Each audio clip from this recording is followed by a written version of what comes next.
notre approche parce que cette région va de mal en pire.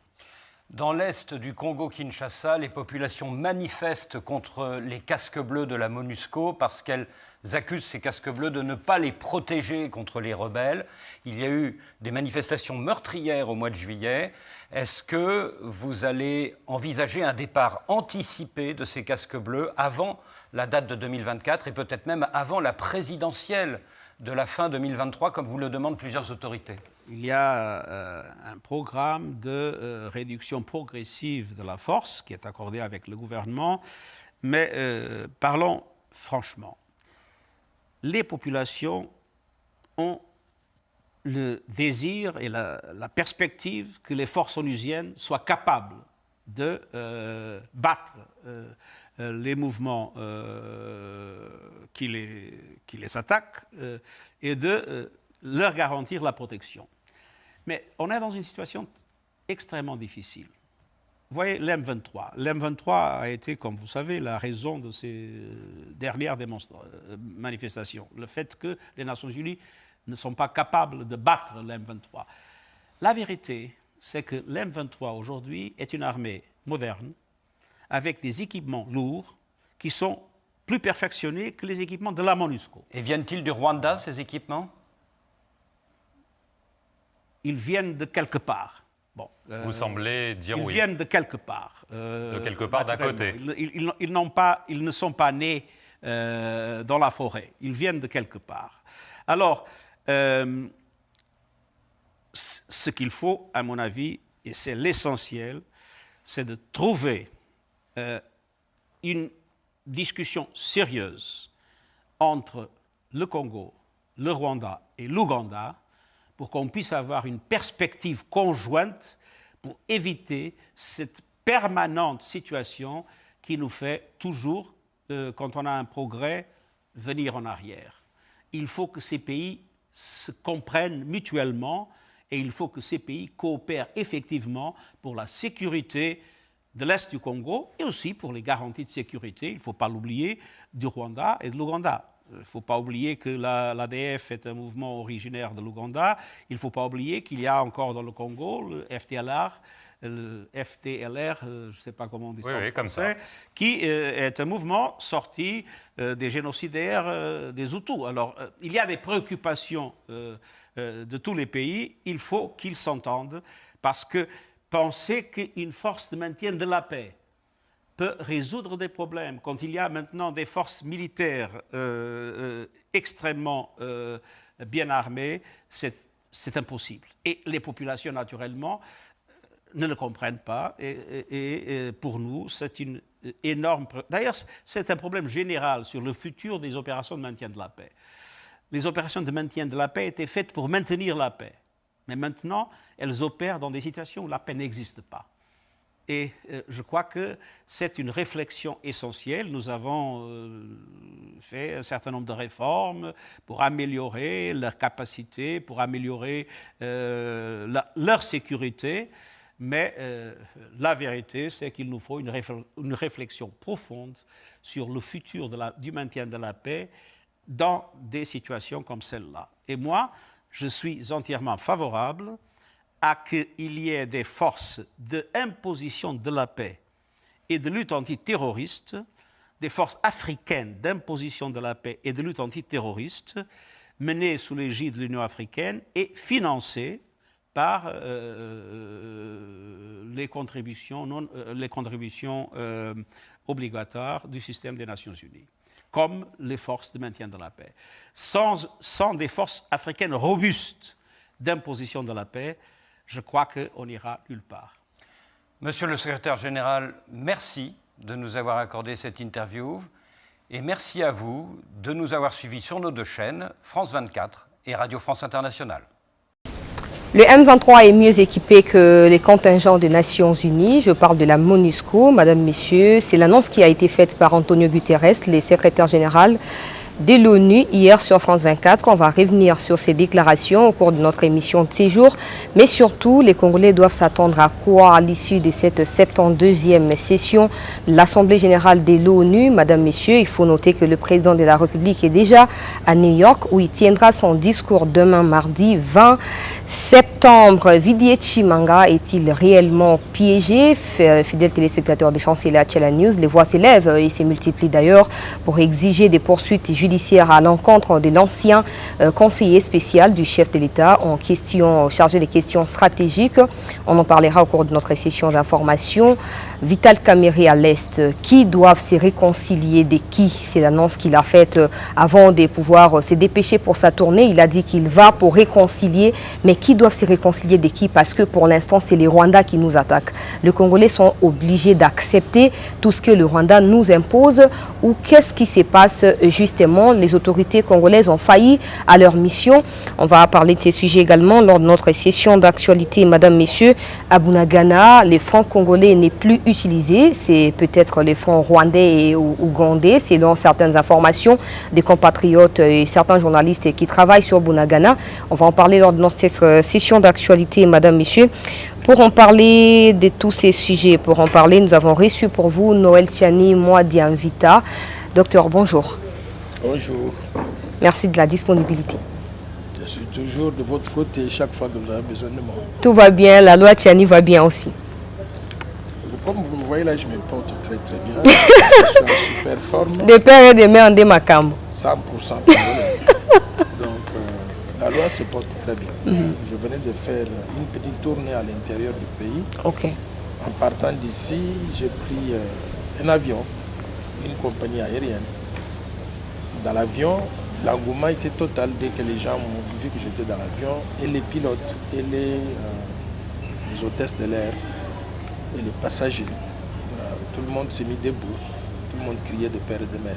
Ça, c'était dans l'avion. À partir déjà du salon d'honneur à l'aéroport international d'Indjili, c'était la même ambiance. Nous sommes arrivés dans le Grand Kassai. Partout où je suis passé, c'était un engouement total. Donc, la loi est passée déjà dans les têtes des gens. Les gens réclament que notre pays soit mieux protégé au niveau de la souveraineté nationale. Les gens réclament que les fonctions de souveraineté ne puissent pas revenir dans les mains de n'importe qui. Les gens reconnaissent que le pays a été infiltré et ils veulent que nous soyons mieux protégés. Et l'exemple de la situation de l'Est confirme cela aujourd'hui. Vous avez mentionné tout à l'heure Bunagana. Et d'ailleurs, quand j'étais à l'aéroport de Ndjili, il y a quelqu'un qui m'a reconnu dans la salle. Il est venu me dire, docteur, je vous suis et vous ne me connaissez pas, moi je vous connais très bien. Je suis de Bunagana. Il était ici. Il m'a dit, s'il vous plaît, venez chez nous. Pourquoi? Parce que nous avons, nous, compris le sens de votre combat. Nous sommes un pays infiltré et il y a même des portions de territoire congolais qui sont littéralement vendues aux étrangers. Nous avons besoin d'une loi comme celle que vous proposez. Vous ne lui avez pas posé la question, vendue par qui? Bon, peu importe celui qui a vendu, tout le monde, tous les Congolais connaissent qu'il y a eu un régime ici qui s'appelait le régime de Joseph Kabila. Il a régné pendant 18 ans. Avant lui, c'était son père qui était venu avec des Rwandais dans les sacs qu'on nous a présentés comme des Congolais et qui ont occupé des postes importants à des niveaux différents. Et depuis ce temps-là, rien n'a changé. Donc, la même situation que Laurent Désiré Kabila avait laissée, elle a continué. Pourquoi? Parce que chaque fois qu'il y a eu ces soi-disant rébellions montées par les Rwandais en mettant quelques Congolais devant, ces rébellions, pour les terminer, il y a eu toujours ce qu'on a appelé donc, le système de brassage. Il fallait intégrer ces soi-disant rebelles dans l'armée, dans les institutions de la République. Et c'était un mécanisme idéal pour infiltrer les institutions de la République. Donc ces gens-là, on les trouve non pas simplement dans l'armée, dans la police, dans la NER, dans la DGM, dans toutes les institutions publiques. Ils étaient dans les entreprises publiques, ils sont même dans le gouvernement, ils sont même assis au niveau du Parlement comme des députés. Donc tout le monde le sait, nous sommes infiltrés jusqu'à la moelle épinière. Voilà. Très souvent, pendant vos interventions, vous faites allusion à Joseph Kabila, s'agissant de l'insécurité à l'Est. Vous pensez que c'est lui qui a causé l'insécurité? Quelle est justement sa part de responsabilité? Bon, je ne veux pas qu'on puisse se focaliser sur un individu. Joseph Kabila est venu dans les valises de son père. Donc il y a eu Laurent Désiré Kabila qui est venu avec les James Kabarebe, avec les Bizima Karaha, avec tout ce monde-là, et qui nous a présenté tout ce monde-là comme étant des Congolais. Et nous, on les avait crus, on les avait acceptés. Le même M. Laurent Désiré Kabila a dit attention, quand ils ont commencé à lui faire la guerre, il a dit attention, ce ne sont pas des rebelles, ce sont des Rwandais. Donc c'est lui-même qui nous les avait amenés, qui nous les a présentés comme des Congolais, qui les a intégrés dans les institutions de la République, et quand il y a eu des problèmes, il a dit que ce sont des Rwandais. Donc il ne faut pas se focaliser simplement sur Joseph Kabila en tant qu'individu. Donc il y a eu tout un système qui a été mis en place depuis 1994, un système qui a abouti à l'installation de M. Laurent Désiré Kabila comme président de la RDC, soutenu par le Rwanda, l'Ouganda et aussi le Burundi. Et depuis ce temps-là, les choses n'ont pas changé. Elles sont allées de mal en pire, si je peux dire. Et jusqu'à aujourd'hui, nous subissons les conséquences donc, de ce système-là. Nous reviendrons sur votre présence dans différentes parties du pays quand on parlera justement de votre proposition de loi au niveau de l'Assemblée nationale. Docteur Noël Tchani, j'estime que vous avez suivi les discours qu'a tenu Antonio Guterres hier sur les antennes de France 24 où il confirme quand même que le M23 est mieux équipé que la MONUSCO. Est-ce que c'est pour lui une façon de justifier l'inefficacité de la MONUSCO? Est-ce que nous devons nous prendre en charge pour exiger le départ à l'immédiat de la MONUSCO? Comment vous avez lu et analysé ces discours? J'ai suivi cette interview du secrétaire général des Nations Unies, Antonio Guterres, devant Christophe Babouvier, et puis devant son collègue là, donc devant France 24, mais également devant RFI. C'est ça. Et moi, je pense qu'il était pathétique. Pathétique en tant que secrétaire général des Nations Unies, que nous, on croyait qu'il était venu ici pour nous aider à pouvoir nous débarrasser pendant longtemps là, des rébellions, pour qu'on ramène la paix et la stabilité. Et aujourd'hui, après 20 ans ou 22 ans de présence continue de la MONUSCO, il nous dit que les autres, les rebelles, sont plus équipés que les forces des Nations Unies qui représentent tous les pays du monde. Mais s'ils sont plus équipés et que les Nations Unies sont impuissants, parce que c'est ça qu'il a voulu dire, les Nations Unies sont impuissants devant ces soi-disant rebelles que nous connaissons sont des Rwandais. Dans ces conditions, je ne vois plus d'utilité de la MONUSCO en République démocratique du Congo. Il faut que lorsque le président de la République parle demain devant le Conseil de sécurité des Nations Unies, devant l'Assemblée générale, j'ai envoyé un tweet en le copiant le président Félix Antoine Tshisekedi en lui disant il faut faire le bilan clair de la présence de la MONUSCO pendant les 22 ans qu'ils ont passé dans notre pays. Bilan qui s'est soldé par ce qu'on a connu à Kisindi, où il y a eu les forces des Nations Unies qui se sont trompées des cibles. Ils ont commencé à tirer sur les populations congolaises. Il y a eu beaucoup de morts là-bas. Donc maintenant, il y a rupture de confiance entre la MONUSCO et la population congolaise. Parce que partout où ils vont, personne ne veut entendre parler de... On ne peut pas avoir une force étrangère présente sur le territoire congolais qui était venue soi-disant pour nous aider à maintenir la paix et qui nous dit que, attention, les autres ennemis là, ils sont plus équipés que nous, la force onusienne, par conséquent, on ne peut rien faire pour vous aider. Autant alors qu'ils puissent plier bagages et partir. Donc, je m'attends à ce que le président de la République, non seulement fasse le bilan exhaustif de la présence continue de la MONUSCO pendant toutes ces années ici, et qu'il demande ou qu'il annonce devant l'Assemblée générale la date de retraite de la MONUSCO. Moi, personnellement, je voudrais leur accorder 6 mois. Ils ne doivent pas être ici au-delà de 6 mois. Nous sommes au mois de septembre. 6 mois, ça veut dire donc jusqu'au mois de mars. Entre mars et juin de l'année prochaine, on doit avoir vidé le pays de casques bleus des Nations Unies parce qu'ils ne servent plus à rien. Justement, parlant du bilan de la MONUSCO que le président doit expliquer au devant de l'Assemblée générale de l'ONU, Dr Noël Tchani, le secrétaire général de l'ONU, il dit clairement que les systèmes d'embargo concernent que les groupes armés. La préoccupation de plusieurs observateurs congolais est celle de savoir si tous les groupes armés à l'est de la RDC sont placés sous régime embargo. On suppose qu'à ce stade, aucun groupe armé ne serait autant armé. d'où est-ce que les M23 trouvent tous ces équipements et pourquoi les CG s'abstiennent de pouvoir parler publiquement du Rwanda alors qu'il y a quand même un récent rapport qui mentionne avec des preuves le Rwanda comme un instigateur du M23?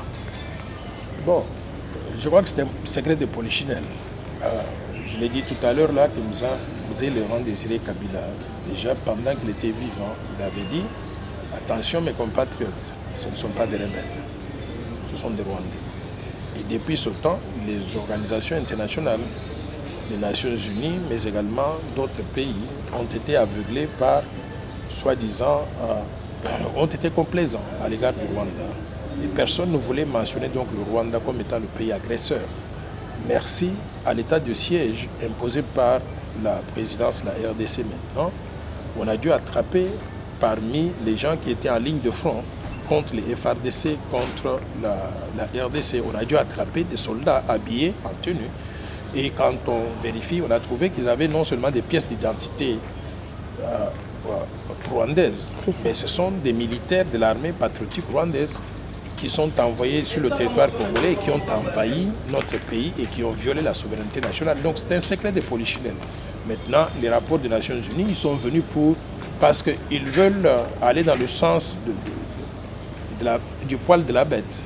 Parce qu'ils n'avaient plus l'occasion de pouvoir nier cela, ils ont accepté que non, ce sont des Rwandais. Alors, si leur secrétaire général hésite à prononcer le mot Rwanda de sa bouche, je l'ai regardé. Et j'ai vu qu'il était en train de jouer le diplomate. C'est un ancien ministre des Affaires étrangères du Portugal. Il était en train de jouer avec l'esprit de tout le monde en évitant de mentionner le mot Rwanda. Tout le monde connaît que c'est le Rwanda qui est le pays agresseur. Tout le monde sait que c'est le Rwanda et l'Ouganda qui ont agressé la RDC. Tout le monde sait que c'est le Rwanda qui se trouve dans Bunagana aujourd'hui. Si les Nations Unies ne peuvent pas prononcer donc le mot Rwanda, ça veut dire qu'ils sont complices. À ce stade ici, je voudrais demander à notre pays d'assumer ses responsabilités. Le M23 peut être équipé comme ils veulent, mais ils ne peuvent pas se maintenir sur le territoire congolais. Je voudrais demander que les FARDC recommencent les hostilités pour libérer Bunagana des forces et tous les autres territoires qui sont occupés donc à l'est de la République. Nous allons nous faire respecter par la communauté internationale et par les Nations Unies et par tous ces soi-disant grands pays-là que lorsque nous allons sauver tous les coins de la République, pas par négociation, mais plutôt par la force. Donc, si nous ne faisons pas ça, nous n'allons jamais récupérer donc ces territoires-là qui sont occupés aujourd'hui de façon illégale par le Rwanda et par l'Ouganda. Il a également parlé d'un dialogue sincère entre la RDC, l'Ouganda et le Rwanda. Est-ce que c'est toujours à la RDC de suivre derrière le Rwanda, derrière l'Ouganda? Il faut que les gens comprennent la stratégie des Nations Unies de nous endormir. Ils veulent sectionner la RDC, ils veulent donner une portion de notre territoire à ce petit pays-là qui a des problèmes de population et c'est ça qu'ils appellent dialogue. Et nous ne voulons pas de cela. C'est pour ça que moi, vous savez, ces gens-là, ils ont de la chance d'avoir un président qui est trop gentil, le président Félix-Antoine Tshisekedi. Si c'était Noël Tchiani, tout le monde se serait réveillé un matin, les FARDC se trouvent dans Kigali. Donc, je pense que certains qui nous suivent se diront, tout le monde dit ça, tout le monde tient ces genres de discours quand il n'est pas encore aux affaires et quand on arrive là-bas, parce qu'on voit quand même le président qui est venu de l'opposition, il a bien suivi cette situation depuis plusieurs années avec Joseph Kabila qui était au pouvoir et aujourd'hui il est là, il y a... Je vais vous dire simplement que si c'était Noël Tchiani, président de la République démocratique du Congo, on se serait réveillé un matin et les FARDC se trouvent à Kigali.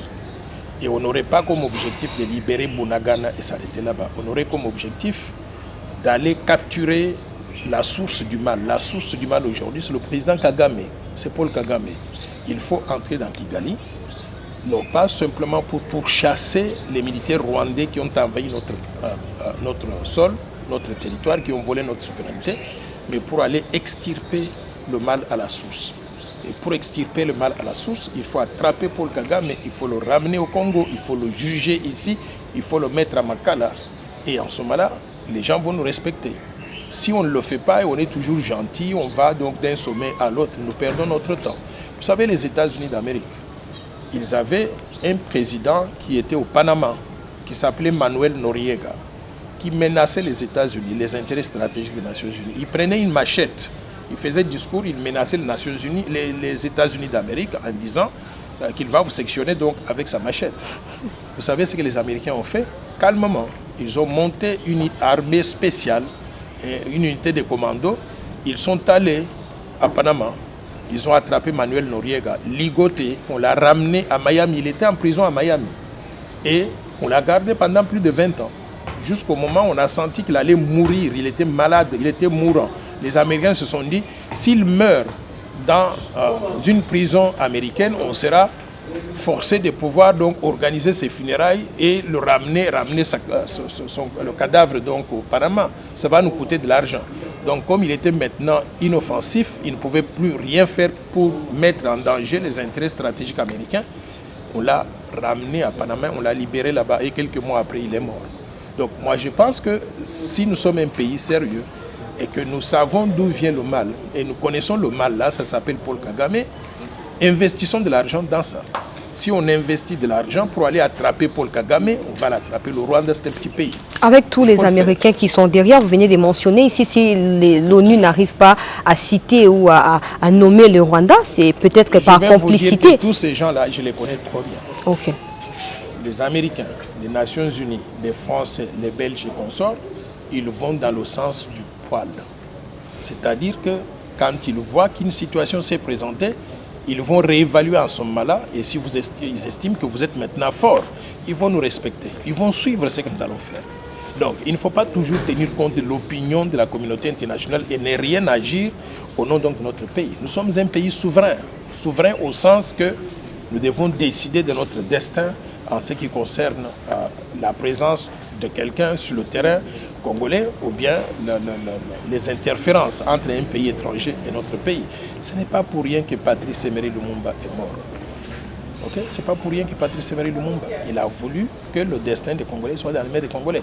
Alors si tout le temps nous devons faire des choses en tenant compte de l'opinion de soi-disant la communauté internationale, ça montre que nous n'avons pas encore compris. Il est temps que nous puissions, nous avons une armée. Vous savez combien nous sommes, nous, là, les Congolais? Nous sommes 107 millions de Congolais. Je voudrais qu'on puisse lancer l'opération... Identification? Non seulement l'opération d'identification, mais je voudrais qu'on puisse lancer un service militaire obligatoire.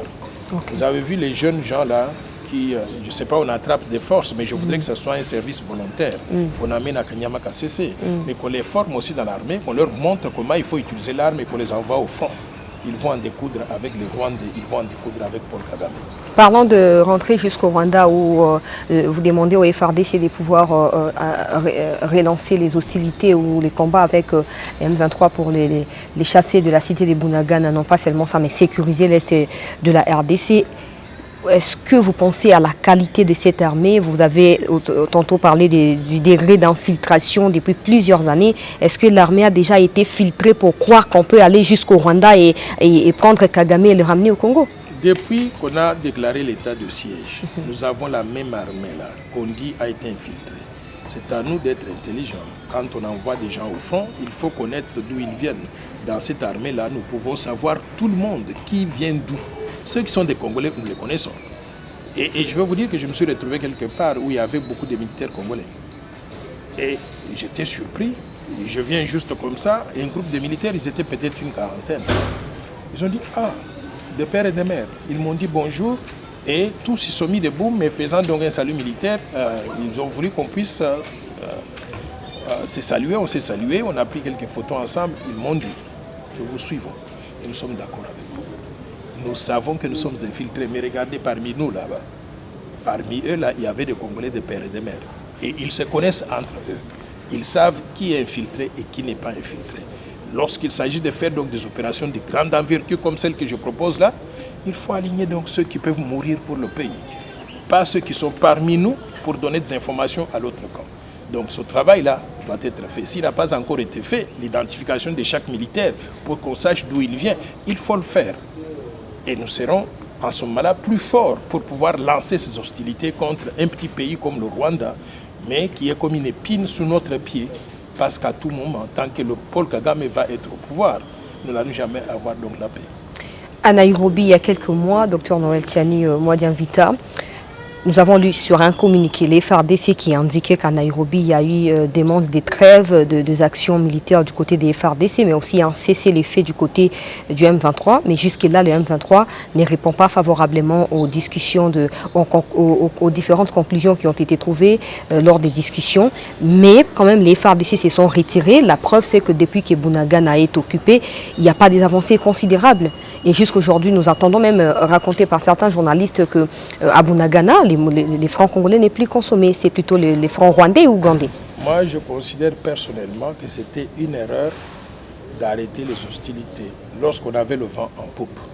Quand l'armée congolaise allait de conquête en conquête, récupérer les villages occupés illégalement par le Rwanda, il fallait poursuivre ça. Je ne sais pas pourquoi on a dû accepter donc le cessez-le-feu. Ils se sont reconstitués, donc l'autre camp s'est reconstitué, a amené donc des armes lourdes là. Et d'ailleurs, les armes lourdes, avec la complicité, non seulement qui viennent des pays voisins, qui viennent du Rwanda, de l'Ouganda, mais avec la complicité des Nations Unies de la MONUSCO qui assiste là-bas, qui ne dit rien. Donc, par conséquent, j'estime que c'était une erreur stratégique de pouvoir arrêter les hostilités alors qu'on pouvait récupérer Bunagana en une histoire donc d'une journée ou deux. Il faut que les gens réalisent que c'est Bunagana. Bunagana est plus grand que le Rwanda. Donc, si nous nous concentrons simplement sur les discussions, comme Gutiérrez voudrait nous amener dans un schéma de discussions pour nous endormir. On a entendu le même discours qui venait de Anthony Blinken, le secrétaire d'État américain qui est venu ici. Il parle un langage voilé au Congo, il va au Rwanda, il ne cite pas les Rwandais comme étant des agresseurs. Il parle d'ailleurs du FPR, quelque chose comme ça. Tout ce monde-là, ils sont complices. Ils veulent balkaniser la RDC. C'est ça le plan depuis longtemps. C'est à nous, Congolais, de comprendre ça et de nous défendre et de ne pas tomber dans les pièges. Et le piège ici a été de déclarer le cessez-le-feu et de dire à tout le monde, mais vous déclarez le cessez-le-feu lorsque il y a des étrangers qui occupent une portion de votre territoire. En d'autres termes, vous laissez ce territoire-là sous le contrôle étranger. Le cessez-le-feu impliquait quoi? Qu'il fallait arrêter les hostilités et le retrait immédiat des troupes étrangères, n'est-ce pas? Mais ils ne se sont pas retirés. Et pourquoi nous respectons le cessez-le-feu alors? Donc, moi, j'estime que nous avons un problème de conviction. Vous savez, pour faire des choses, il faut croire en soi-même d'abord. Et croire en soi et mobiliser tous les moyens qu'il y a, au lieu donc de dire que nous avons plus de budget aujourd'hui, nous on a plus de ressources, mais la question essentielle que nous avons, qui est donc de sécuriser notre territoire national, on n'arrive pas donc à la régler, on n'arrive pas à donner suffisamment de moyens à l'armée pour qu'elle fasse son travail. Donc, nous devons revoir, si je peux dire, donc, nos calculs. Docteur Noël Tchani, avant de parler peut-être d'une coopération russo-congolaise, aujourd'hui, est-ce que vous croyez à la sincérité des relations entre l'armée ougandaise et l'armée congolaise, tout en sachant que c'est depuis la nuit du 12 au 13 juin que la frontière a été libérée pour laisser passage aux Rwandais, et aujourd'hui, les mêmes UPDF sont en train d'opérer aux côtés des FARDC. J'ai toujours dit que quand on entre dans ces choses-là, il s'agit des accords des dupes, un marché des dupes. C'est-à-dire? C'est-à-dire que l'Ouganda, nous savons que l'Ouganda a agressé la RDC dans le passé. Ils n'ont jamais cessé cette velléité-là, cette volonté de pouvoir occuper la RDC. Le Rwanda, l'Ouganda et le Burundi, ils ont joué ensemble. Et ayant agressé la RDC, ils financent des rébellions contre la RDC. Il y a des troupes rebelles qui sont soutenus par le Rwanda, qui sont soutenus par l'Ouganda, ou bien qui comprennent des Rwandais et des Ougandais qui sont sur le territoire congolais. Maintenant, vous faites venir l'armée de l'Ouganda et du Rwanda pour venir combattre les troupes-là qu'ils ont créées, qu'ils soutiennent. Moi, je crois que nous sommes des dupes. Il ne faut pas faire confiance donc ni à l'Ouganda, ni au Rwanda, ni au Burundi, et surtout pas à la communauté des États d'Afrique de l'Est. Pourquoi? Parce que c'est une communauté qui comprend tous ces pays-là qui ont des velléités d'occupation de la RDC. Par conséquent, en devenant membre de la communauté des États d'Afrique de l'Est, la conséquence c'est quoi? Il faut que les gens comprennent ce que ça veut dire. Quand on fait partie d'une organisation régionale, Ce que ça veut dire, c'est que nous voulons favoriser la libre circulation des personnes et des biens. La libre circulation des personnes et des biens, c'est-à-dire que les Rwandais, on les autorise à entrer librement en RDC, les Ougandais, la même chose. Mais ce sont des gens qui voulaient donc entrer dans la RDC par différents mécanismes, notamment en créant des rébellions. Maintenant, on le fait de façon légale. Moi, j'estime que c'est la naïveté qui nous a amenés jusqu'à ce point-là. Je ne fais pas confiance au Rwanda, je ne fais pas confiance au Burundi, je ne fais pas confiance à l'Ouganda. Et je ne fais pas confiance à la communauté des États d'Afrique de l'Est. Et aujourd'hui, quand même, le fait d'avoir la tête de la SADC peut nous aider à ramener la paix. Est-ce que c'est possible ou il faut toujours se méfier? J'ai toujours considéré que la SADC, dans le passé, nous a aidés. La SADC, lorsque les Rwandais avaient commencé en 2013, je crois, à avancer de l'Est à l'Ouest pour occuper nos territoires, nous avons fait recours donc aux troupes de la SADC et particulièrement de l'Angola. L'Angola est venu avec des avions de guerre. On les a pourchassés comme des souris. Ils ont fui. Donc, je considère que si aujourd'hui, nous voulons mettre fin à ce qui se passe donc à l'Est, il faudrait qu'on aligne les troupes de la SADC, bien sûr de façon sélective, mais qu'on puisse sélectionner donc qui peut venir travailler avec les FARDC pour faire ce travail de nettoyage-là. Mais on ne peut pas faire venir toutes les armées de toute la planète, d'un côté la SADC, d'un côté... On risque d'empirer la situation davantage. D'où, moi je considère, c'est une erreur d'amener les Rwandais, les troupes donc de la communauté des États d'Afrique de l'Est sur notre territoire. S'il y a à refaire les choses, je dirais, allons du côté de la SADC, allons du côté de l'Angola, allons du côté de l'Afrique du Sud. Donc de ces pays-là, qui ne sont pas des voisins directs donc à l'Est. Et en ce moment-là, ils vont venir juste pour nous aider à faire le travail de nettoyage. Quand ils ont terminé, ils retournent chez eux. Tandis que les Ougandais et les Rwandais et consorts, ils se sont installés, ils ne veulent pas partir. Ils nous distraient avec des activités différentes pour qu'ils puissent continuer donc à rester, à occuper donc l'Est de la RDC. Le ministre chargé des Affaires étrangères de la Russie était de passage ici avant le passage de celui des États-Unis. Docteur Noël Tchani Mwadianvita, nous avons également suivi de près le ministre de Défense nationale, rencontré quelques personnalités russes, rapporté ici qu'il y aura peut-être une coopération militaire qui pourrait se faire entre les deux pays. Mais après cette annonce, nous avons vu une réaction pas conforme de la part des États-Unis qui pensent peut-être que les États-Unis doivent être les seuls à coopérer avec la RDC. Est-ce que c'est un péché de pouvoir s'associer à différents pays puissants, par exemple, pour résoudre les problèmes, tant qu'on n'a rien à perdre de toute façon? Vous savez, les Américains ont l'habitude d'endormir les gens avec de beaux discours. Par exemple, depuis que cet ambassadeur-là qui faisait du n'importe quoi ici, qui se croyait comme étant le roi de la RDC, pendant qu'il était ici, on parlait de ce qu'on appelle le partenariat stratégique. Je n'ai jamais compris ce gros mot-là, ce que ça voulait dire.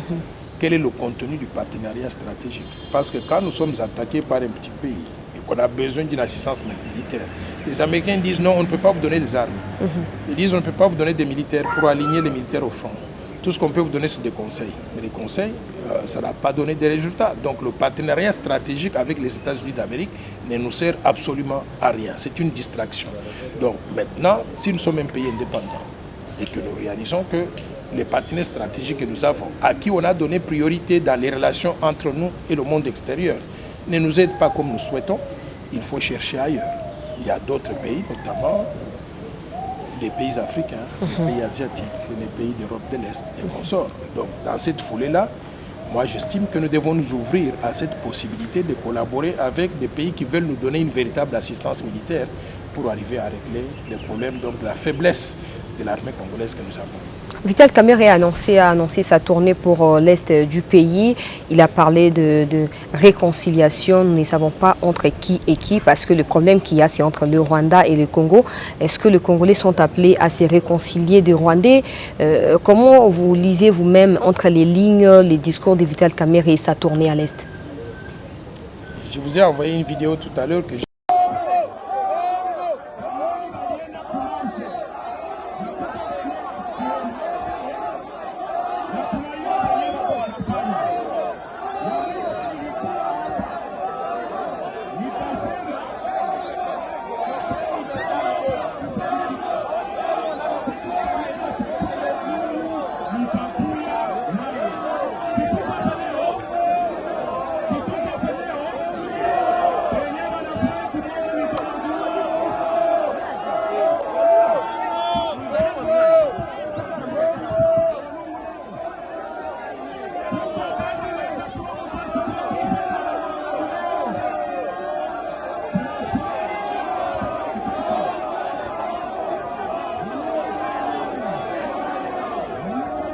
j'ai reçu.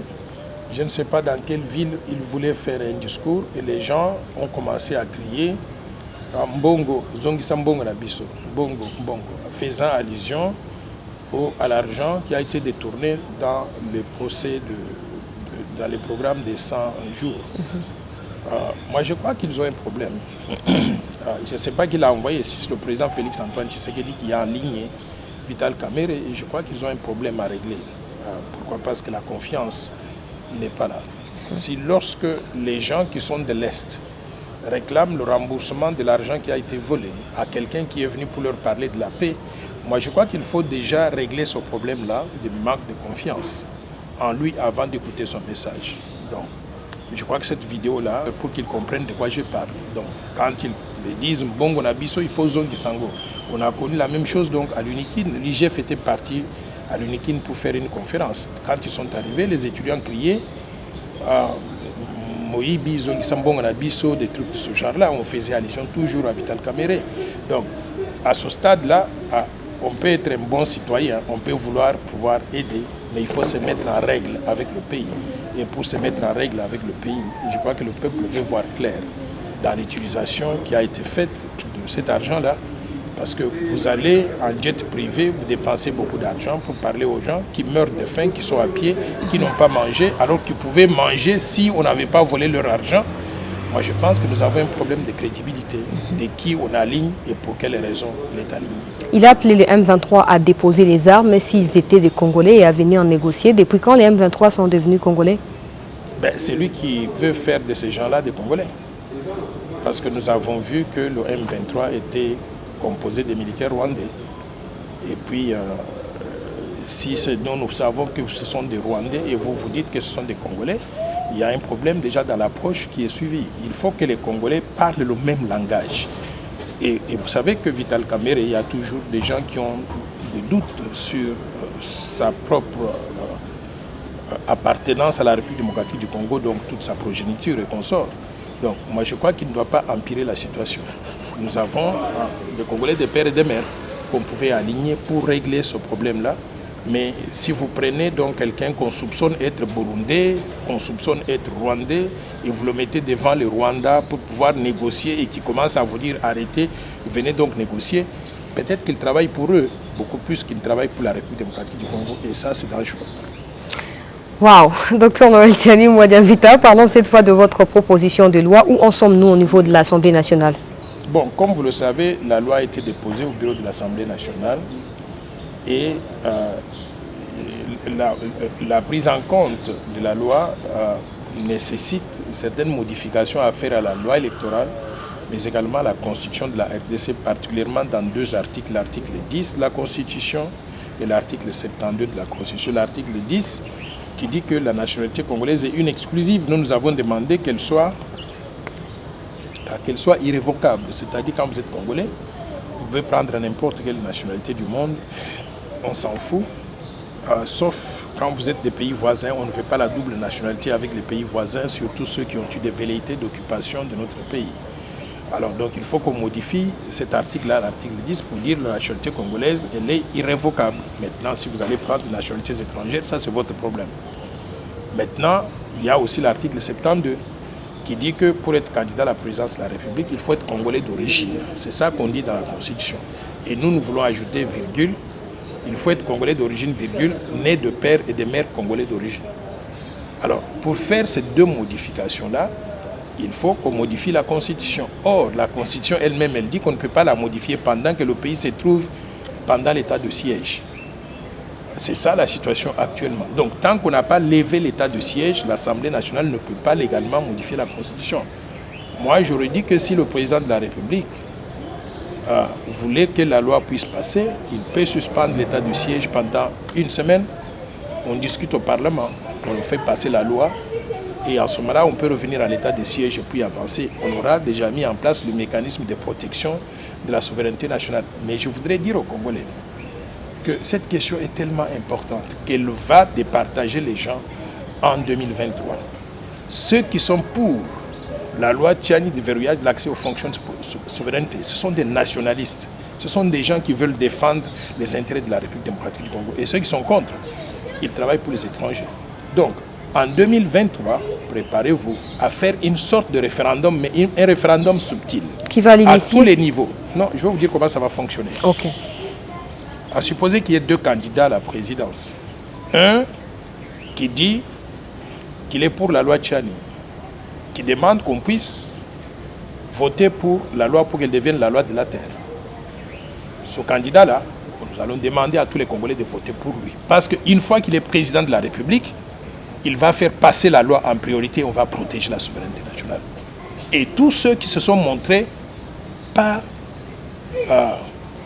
amenables à soutenir la loi, d'une façon subtile ou bien ouvertement, ce sont soit des étrangers, soit des Congolais, des pères et des mères, mais qui travaillent pour des intérêts étrangers. Nous allons demander au peuple congolais en 2023 de ne pas voter pour eux à tous les niveaux. Présidence de la République, députation, sénateur, gouverneur de province à tous les niveaux. Donc, soyez prêts à jouer sur ce référendum-là en 2023. Il y aura des candidats à la présidence de la République qui sont pour la loi Tchani et d'autres qui ne le sont pas, il ne faut pas voter pour eux. Sachant qu'il y a quand même des Congolais nationalistes qui sont là, ils défendent bien le pays, mais si on vérifie bien, au-dessous là-bas, il y a quelque chose qui cloche, il y a peut-être détournement, il y a peut-être vol, mais qui passe inaperçu.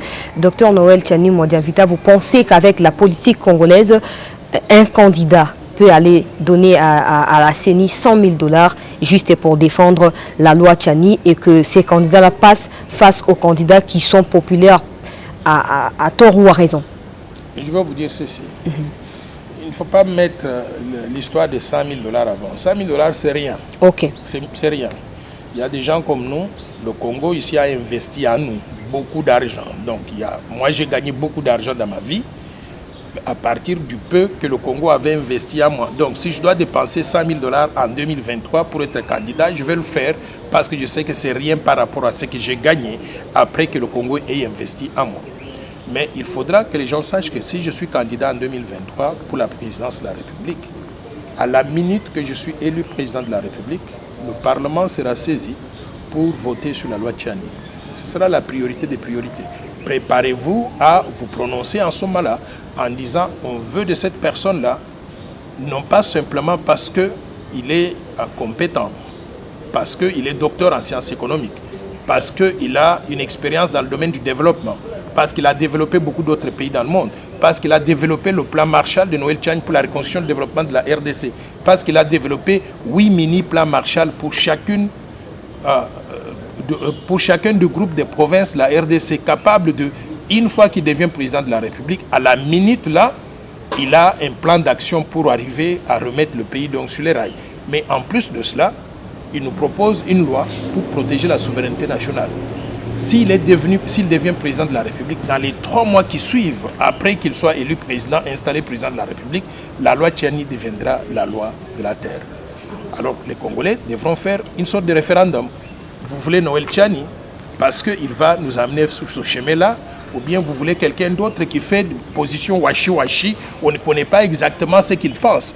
Il faut avoir des gens qui croient dans la RDC, qui veulent protéger la souveraineté du pays, que vous connaissez, et qui sont des experts, et qui sont éduqués, qui sont instruits, et qui sont capables de pouvoir remettre le Congo sur les rails. C'est ça le sens de ma candidature en 2023, si on arrive à cette conclusion-là. Docteur Noël Tchani, soyons plus concrets. Vous parlez du Parlement qui doit faire adopter la proposition de Noël Tchani. Ce sera quel Parlement? Est-ce que votre parti est déjà implanté et votre parti est déjà en mesure d'avoir plus ou moins 250 députés ou ça se passe déjà comment? C'est là que j'interpelle le peuple congolais. Notre parti s'appelle la Force du Changement. Il est aujourd'hui reconnu légalement par le ministère de l'Intérieur. Je vais faire une annonce dans les 2 semaines qui viennent pour dire aux gens à quel numéro il faut envoyer leur candidature pour être des représentants de la Force du Changement dans toutes les provinces de la RDC. Et maintenant, nous allons compétir dans les élections présidentielles, législatives, à tous les niveaux. Si vous voulez qu'on ait la majorité et qu'on fasse passer non seulement la loi Tchani, mais notre vision de développement pour qu'on se mette maintenant au travail, je vais vous demander de pouvoir voter non seulement pour moi à la présidence de la République, mais également pour les candidats à la députation nationale. Et de ce mécanisme-là, nous pouvons avoir la majorité. Parce que je voudrais mettre les gens en garde aujourd'hui. Les gens sont habitués avec des partis politiques traditionnels, là qu'on disait qu'il y avait pigeons sur rue. Aujourd'hui, on a vu qu'ils se sont désintégrés, tous ces partis-là. Il n'y a plus aucun parti aujourd'hui qui inspire confiance. Par contre, il y a un parti informel jusqu'à présent, qui est très populaire à travers tout le pays. C'est le parti qu'on appelle de père et de mère. En d'autres termes, la force du changement que je préside. Tous les Congolais qui veulent défendre la RDC, qui veulent défendre la souveraineté nationale, je leur demande d'adhérer à la force du changement. Nous sommes propres, nous n'avons jamais volé un centime de la République et nous voulons que le Congo soit géré différemment avec des nouvelles méthodes de gouvernance. Mais il y aura certainement des gens qui vont se poser des questions, mais qu'est-ce que vous avez déjà fait pour nous pour qu'on vous donne confiance pour 5 ans? J'arrive. Maintenant, qu'est-ce que nous avons déjà fait? Je vais vous dire que je suis sorti de ce pays-là comme un petit garçon pour aller étudier. Ce que j'ai fait, c'est ce que beaucoup de politiciens n'ont pas fait. Je suis allé, j'ai été envoyé pour étudier. J'ai étudié à l'université de Liège. J'ai obtenu une maîtrise en sciences économiques. Je suis allé à l'université de Grenoble en France. J'ai obtenu un DESS, diplôme d'études supérieures spécialisé en gestion financière et fiscalité. Je suis allé à l'Institut supérieur de gestion à Paris. J'ai fait l'Institut supérieur de gestion à Paris et j'ai obtenu un diplôme de 3e cycle en finance internationale. Je suis allé aux États-Unis pour faire MBA, Masters of Business Administration en banque et marché financier. Je l'ai obtenu. Je suis revenu à Paris, à l'université de Paris 9 Dauphine, pour faire mon doctorat en sciences économiques avec concentration en banque et finance. Et je l'ai obtenu avec mention très honorable, félicitations du jury. Je suis retourné aux États-Unis à l'université de Harvard pour faire un diplôme postdoctoral en leadership et management que j'ai obtenu. J'ai travaillé pendant 10 ans comme banquier commercial et banquier d'investissement dans la plus grande banque du monde, JP Morgan Chase à New York, après avoir été à la Citibank et puis à la Republic National Bank of New York. Et j'ai passé littéralement 30 ans à la Banque mondiale. Je suis sorti de là comme directeur couvrant différents pays en Afrique, mais également donc sur le reste du monde. Donc j'ai travaillé, j'ai de l'expérience professionnelle. Je suis expert non seulement dans le domaine de banque commerciale et d'investissement, mais je suis expert dans le domaine du développement. Ça ne court pas les rues en République démocratique du Congo. Donc je peux amener une expérience qui n'a jamais existé dans la gouvernance congolaise. Les Congolais doivent être rassurés que si moi je deviens président de la République, l'accent sera mis sur le développement. L'accent sera mis sur la lutte contre les antivaleurs, la corruption, le détournement des fonds publics, la prédation des ressources naturelles. Si on vous attrape pendant que je suis président, parce que vous avez mis vos mains dans les caisses de l'État, malheur à vous, parce qu'on va vous juger. Et quand on va vous mettre à Makala, vous n'allez pas sortir de là parce que la grâce présidentielle ne s'appliquera pas aux gens comme ça. Mais quand vous sortez de là, à la fin, par exemple, de 20 ans de prison, vous ne pouvez plus occuper un poste électif, vous ne pouvez plus travailler dans les entreprises publiques, vous êtes un mauvais citoyen. Nous allons prêcher par l'exemple. Donc, mesdames et messieurs, ça, c'est la vision de quelqu'un qui est confiné dans ce que nous appelons le plan Marshall de Noël Tchani pour la reconstruction et le développement de la RDC, qui ambitionne de transformer la RDC et d'en faire un pays émergent à l'espace de 15 ans, créant au passage des emplois et des opportunités pour tous les jeunes, pour tous les Congolais, transformant la façon dont le Congo est structuré et il fonctionne aujourd'hui. Nous n'avons pas, je n'ai pas encore vu ce que j'appelle des véritables réformes aujourd'hui pour remettre le Congo sur les rails. Sous mon leadership, le Congo sera géré différemment. Alors, si vous voulez adhérer à la force du changement, notre parti politique, je vais vous donner 2 numéros que vous pouvez contacter. Plus 243 82 00 00 988 ou bien plus 243 85 210 22 22. Vous envoyez simplement votre nom, votre prénom et votre numéro de téléphone et WhatsApp en disant que vous voulez adhérer à la force du changement et vous indiquez aussi le territoire où vous êtes parce que nous allons avoir des représentants dans tous les territoires donc de la RDC. Automatiquement, vous serez admis pour être membre de la force du changement. C'est gratuit, vous n'avez rien à payer. Donc voilà. Avec tous ces parcours, Noël Tchani Modianvita, certains se posent déjà des questions. Vous attendez devenir président pour mettre votre intelligence au service du peuple congolais. Vous pouvez créer des entreprises, vous pouvez embaucher des jeunes et transmettre tout ce que vous avez comme atout aux prochaines générations. Vous savez, actuellement, je suis en train de faire quelque chose qui n'a pas encore été fait par tous les candidats à la présidence jusqu'à présent. Laquelle? Je suis professeur des universités. Je m'en vais dans des universités différentes pour former les jeunes. Vous savez ce que c'est un travail donc de professeur?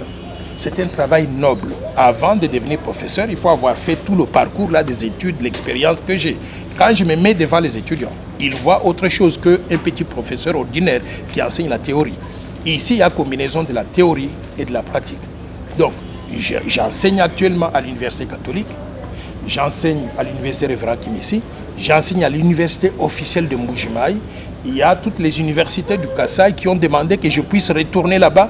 On va mettre tous les étudiants ensemble, je vais aller encore donc les enseigner. Je suis invité pour aller faire des conférences dans plusieurs universités, à Kisangani, et ainsi de suite. Moi, je pense que c'est très noble ce que j'ai fait. Je voudrais contribuer à changer le mental des Congolais. La façon dont le Congolais regarde la politique. Les gens sont habitués aux gens qui viennent, qui entrent en politique pour aller détourner l'argent pour s'enrichir. Je n'ai plus besoin, moi, de travailler pour ça. Je peux vivre jusqu'à la fin de ma vie, je n'ai pas besoin d'argent. Je peux vivre correctement. Ah, vous êtes très riche alors? Non, ce n'est pas ça que je vous dis. Je vous dis simplement que j'ai assez pour vivre jusqu'à la fin de ma vie, Okay. sans pouvoir avoir mal à la tête. Donc, maintenant, je voudrais utiliser le reste de ma vie pour faire du bien pour mon pays et pour mon peuple.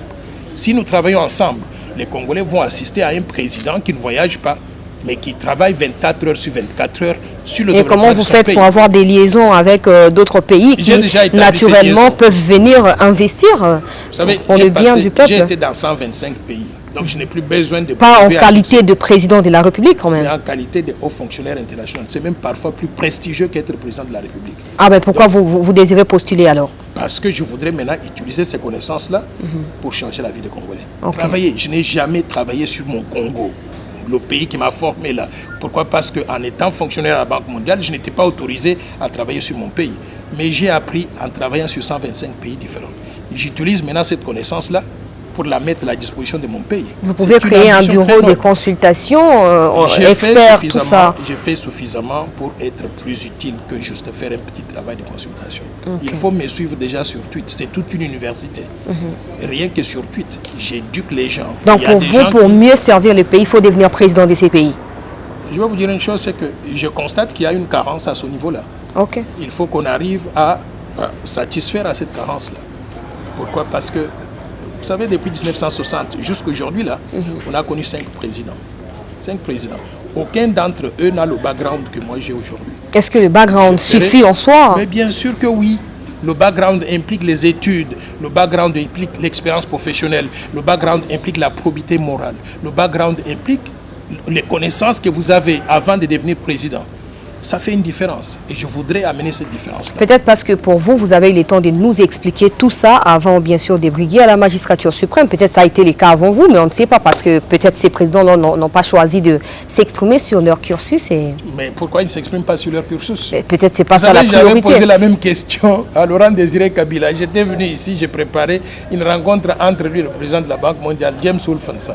Et je lui ai dit, monsieur le président, dites-moi, où est-ce que vous avez étudié et qu'est-ce que vous avez fait comme expérience avant de devenir président de la République? Il m'a dit, mon cher Noël, je ne veux pas répondre à cette question-là parce que si je réponds, les gens vont dire, ah bon, c'est tout ce qu'il a fait comme étude? Il a refusé de répondre. Si vous avez étudié quelque part, pourquoi vous cachez cela?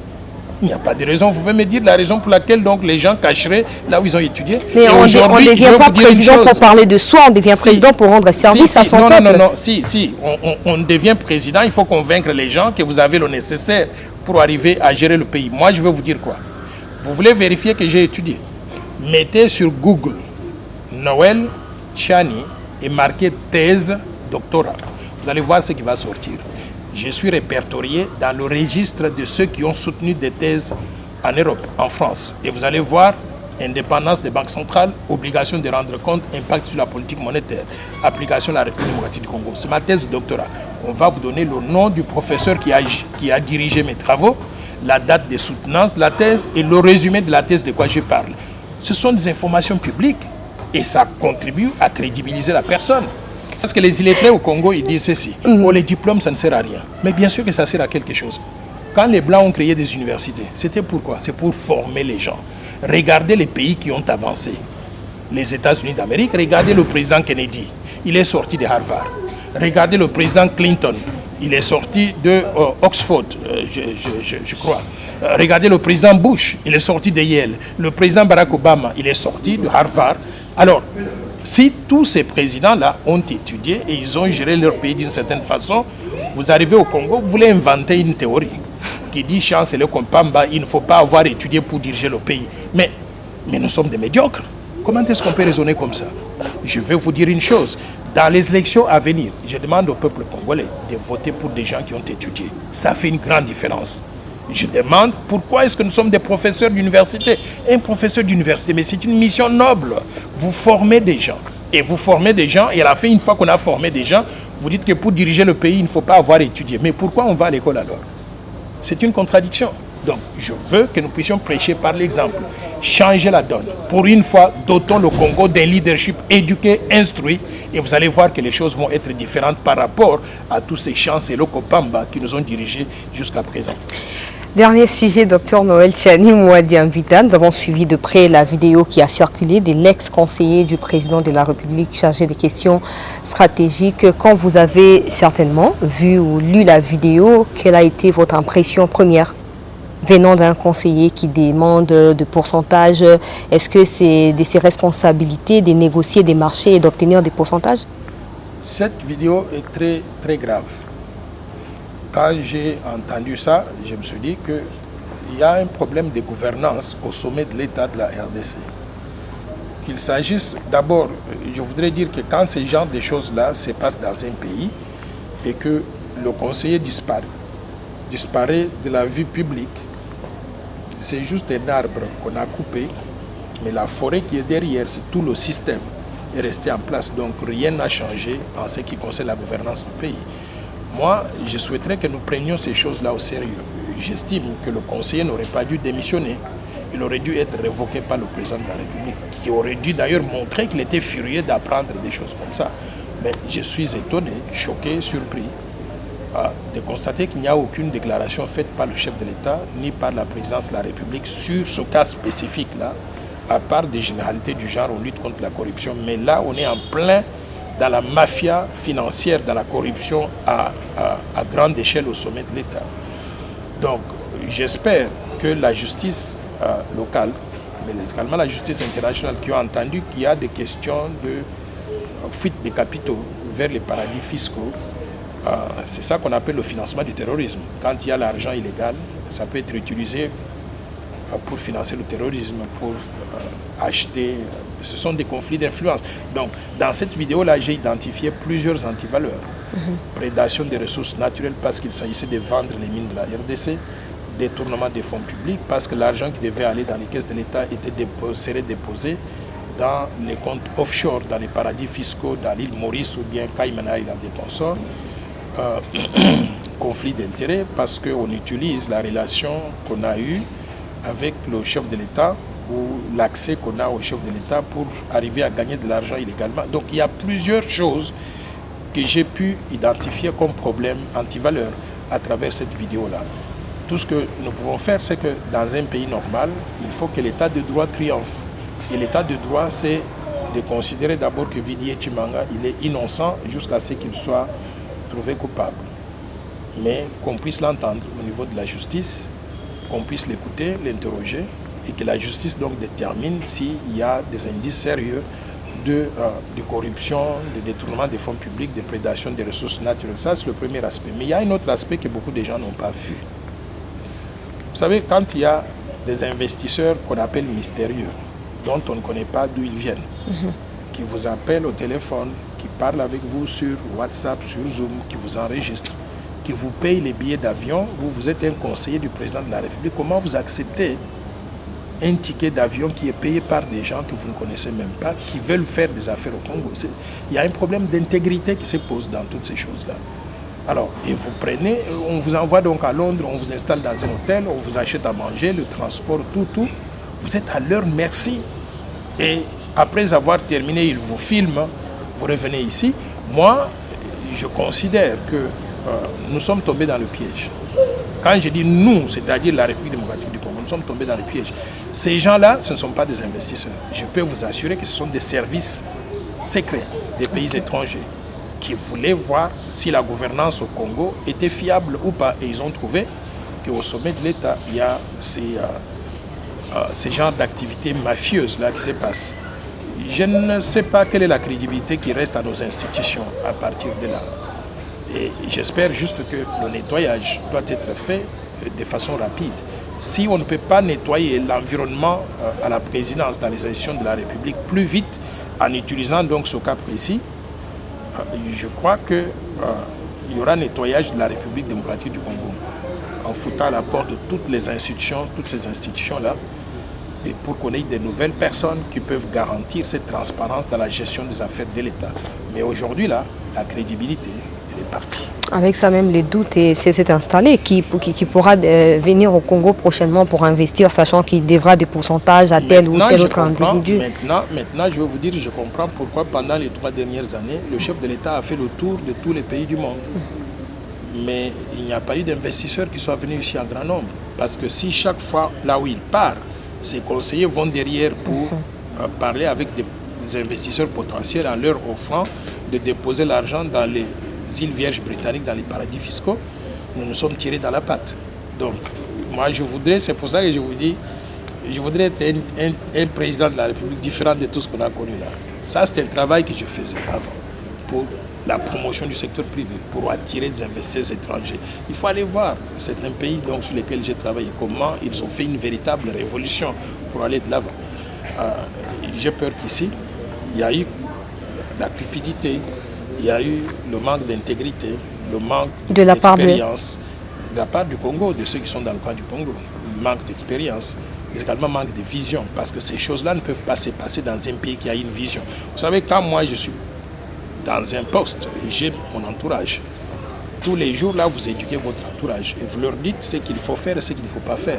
Il y a là ce qu'on a vu là, c'est le summum même de la bêtise.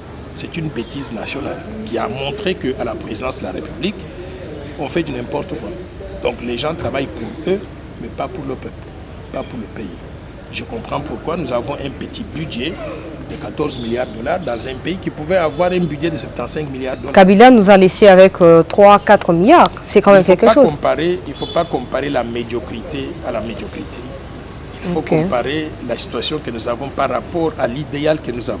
Notre idéal, dans le cadre du plan Marshall de Noël-Tchad pour la reconstruction et le développement de la RDC, notre idéal était, pendant les 5 premières années, d'avoir un budget annuel de 20 milliards de dollars. Nous sommes en dessous de ça. Un budget annuel de 20 milliards de dollars par année.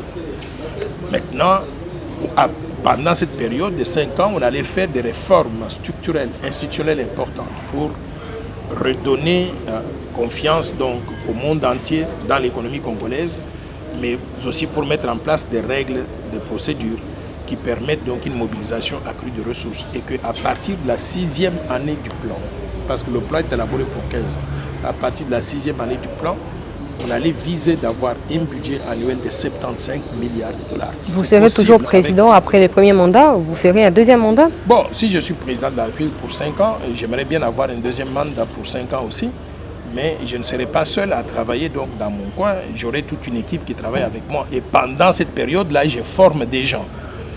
J'ai toujours déploré donc des leaderships qui ne veulent pas former des gens et qui veulent simplement être là tout seuls, comme s'ils sont tellement essentiels pour la survie du pays. Non, il faut former des gens pour que, déjà quand vous êtes au premier mandat, vous vous dites, deuxième mandat, je vais briquer ça. Mais au cas où je ne peux pas, qui d'autre dans mon équipe peut le faire? Et vous travaillez avec lui, vous le préparez. Et puis après cela, vous arrivez au deuxième mandat, vous savez que vous n'allez plus postuler pour le troisième mandat. Vous avez préparé 4-5 personnes. Et 5 personnes-là, si votre vision était bonne, ils vont poursuivre la mise en œuvre de la vision. Ils vont se présenter aux élections, gagner, parce que le peuple aura confiance en vous, étant donné le travail que vous aurez fait. Et en ce moment-là, vous pourrez continuer. Donc, mon intention n'est pas d'aller au-delà de 2 mandats. Mon intention serait de faire 10 ans maximum, mettre le Congo sur les rails et laisser la gestion du pays à d'autres personnes qui peuvent continuer cela. Dernière préoccupation, c'est par là que nous allons chuter, Dr Noël Tiani Modian-Vita. Jusqu'à 14 milliards de dollars dans la caisse de l'État en termes de budget. Mais il y a quand même les États-Unis qui tiennent à contribuer au financement des élections. Est-ce que c'est pour maintenir leur contrôle sur la RDC, alors que Denis Kadima a estimé récemment les élections à 900 millions, disons comme ça. Et si on prenait les 1 milliard dans les 14 pour organiser les élections et mettre de côté tous les financements extérieurs pour préserver la souveraineté du pays? Moi, je considère que le Congo ne deviendra souverain que lorsqu'il sera à mesure de pouvoir organiser ces élections sans avoir un centime qui vient de l'extérieur. Parce qu'il faut que les gens comprennent. Quand vous recevez un centime de l'extérieur, même si c'est juste un centime, il vient avec beaucoup de conditions. Donc, vous devez être à mesure de pouvoir remettre votre souveraineté aux mains de ceux qui vous donnent donc ces financements-là. Moi, personnellement, ma préférence, ce serait que les élections soient une affaire nationale, financée par la République démocratique du Congo. Et un point, un trait. Mais on nous a tellement habitués à dépendre de l'extérieur que nous voulons recevoir toute assistance extérieure, d'où qu'elle vienne, même avec des conditions qui sont humiliantes. Et moi, j'estime qu'on ne devrait pas faire ça. Professeur Dr Noël Tiani Modian-Vita, merci d'avoir accepté de répondre à nos questions. C'est à moi de vous remercier, mais je voudrais en conclusion encore répéter une chose. Oui. Vous voulez adhérer à la fin un message à l'un de ces deux numéros, plus 243 82 00 00 988 ou bien plus 243 85 210 22 22. Dites simplement votre nom, votre prénom, votre numéro de téléphone et le territoire où vous vous trouvez, où vous résidez, de façon telle que nous puissions identifier donc où vous êtes. Et une fois que nous avons donc vos coordonnées, on va vous mettre sur la liste des agents de changement, des gens de notre parti. On les appelle les agents de changement parce qu'ils veulent changer la République démocratique du Congo, les mentalités, les procédures, la façon dont le Congo donc fonctionne. Et nous allons travailler ensemble. On va compétir dans toutes les élections à venir, au niveau de la présidence de la République, au niveau de la députation, au niveau des sénateurs. Si vous êtes intéressé à être candidat, député dans votre coin, dites-le nous, nous allons travailler ensemble. Vous allez également financer cet objectif-là. Ça sont des questions d'organisation interne, je ne voudrais pas en discuter ici.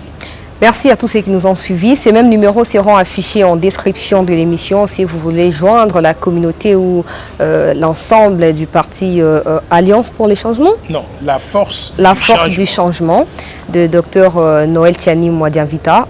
Vous allez tout simplement envoyer le message comme il a bien décrit au cours de l'émission. Faites-le si vous tenez à participer aux prochaines échéances électorales de notre pays, mais surtout à participer au développement du pays. Merci à Bertin qui était derrière la caméra pour la réalisation de cette émission. Nous nous retrouvons dans un prochain numéro. À très vite.